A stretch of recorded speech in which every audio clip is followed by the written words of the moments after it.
the channel. It's been a week since the last time I posted. Sorry about the slight wind. I haven't picked up that microphone yet, but coming soon hopefully.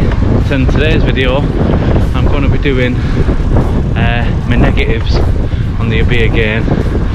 I did one 12 months ago and obviously upgraded the group set from Claris to 105 now, so I thought I'd give you a quick update on the negatives I've got now and go through them, hopefully help you if you want to buy one.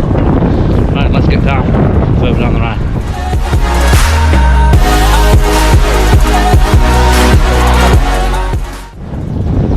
Yeah, so just try and get out of the wind and go through my negatives for you. And I'll put in some of the footage of the ride I'm on at the minute, up the Lake District and stuff. So let's go, let's find somewhere we're sheltered.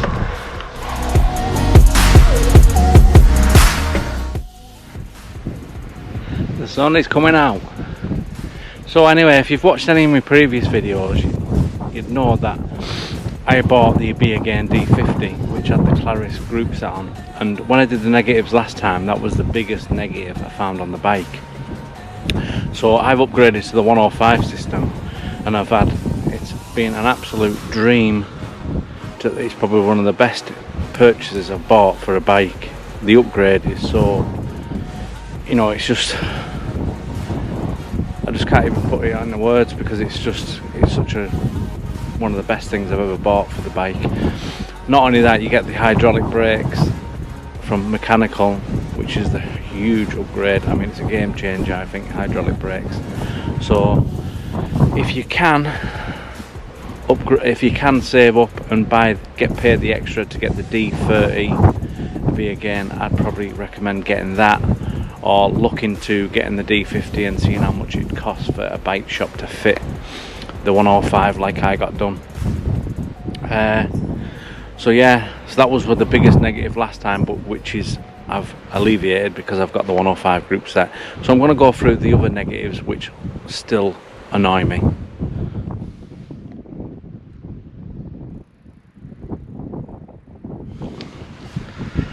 So like I said, I've got the 105 on now, so that's a huge improvement from the Claris group set I had.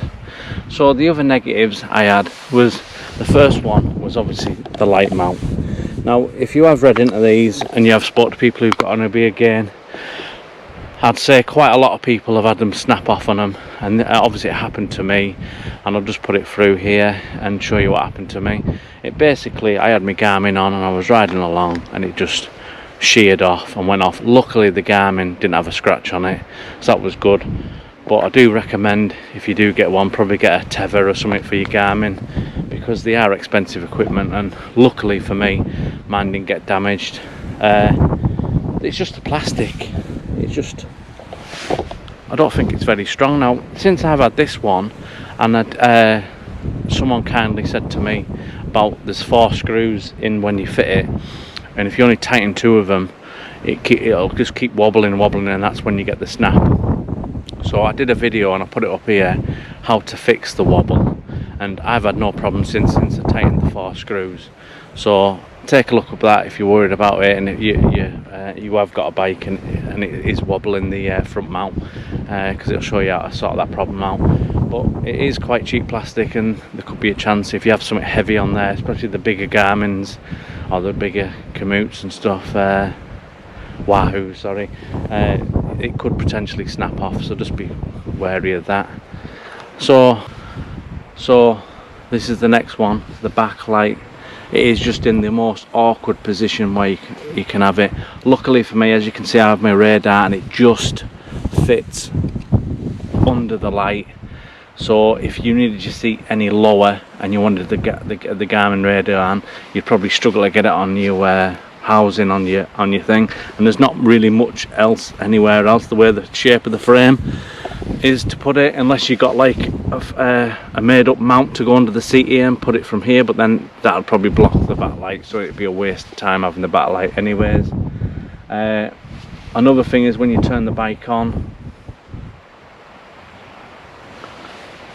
it automatically puts the backlight on, which is annoying, especially when it's drained down your battery, extra battery, when you don't really need it on through the daytime. Obviously, to turn it off, it's just as simple as this.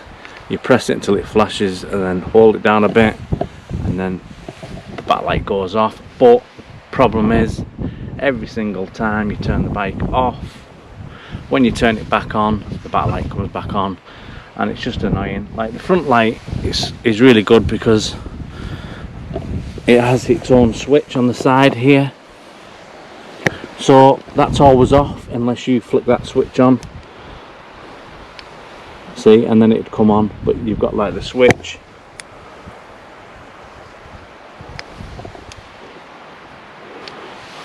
And then that's always off. It's just a shame they haven't put a little switch or something at the bottom where you could turn off the backlight.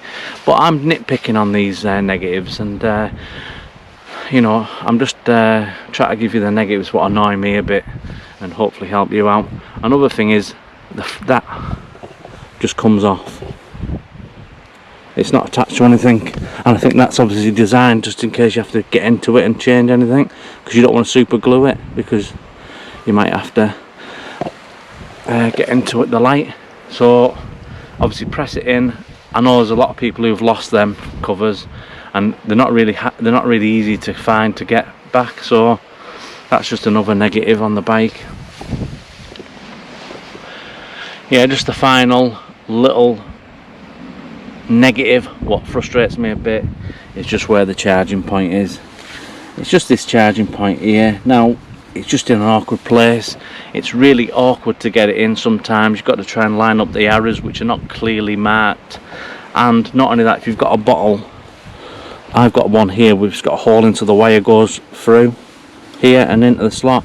But a lot of bottle holders sometimes have solid bottoms and up.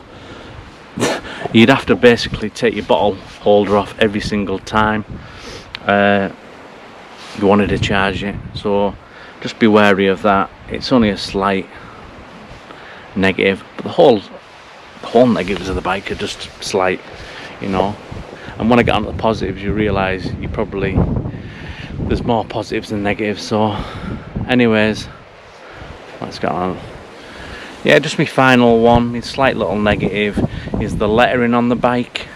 It's starting to chip off and come off. It's like a cheap sticker, I think. I was hoping it'd be either painted into the bike or just a bit of like decal which don't come off.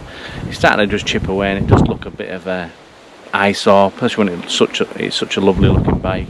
But it's just a slight little negative, and but other than that, it's a lovely, gorgeous, beautiful looking bike. It doesn't look like an e-bike, so that's a good thing. So, but this is the negatives, and I'll probably do a video on the positives later on. Pricing point, you could probably say that's slightly a negative. If you're looking for a D30 with the 105 group set, you're talking near £3,000. So I mean, it has got the X35 motion system Marley's, which is probably one of the best, I believe, for road bikes. So not only that, it's integrated in the bike, so it doesn't really tell that you've got an e-bike, but it is quite a lot of money for what you want. So that's why I try and do these videos and try and help people out if you're going to be buying one and spending all that money. I have done plenty of other videos, so if you'd like to subscribe and help me out, that would be much appreciated. You can even, there's a thank you button if you wanted to buy me a coffee and help me buy equipment to do better videos and stuff, but that's entirely up to you. That's not, there's no force. The videos are free and I'm just trying to help people out. So that's the negatives. Hope it's helped people, and I'm going to get back on the ride, and I'll see you on the next video.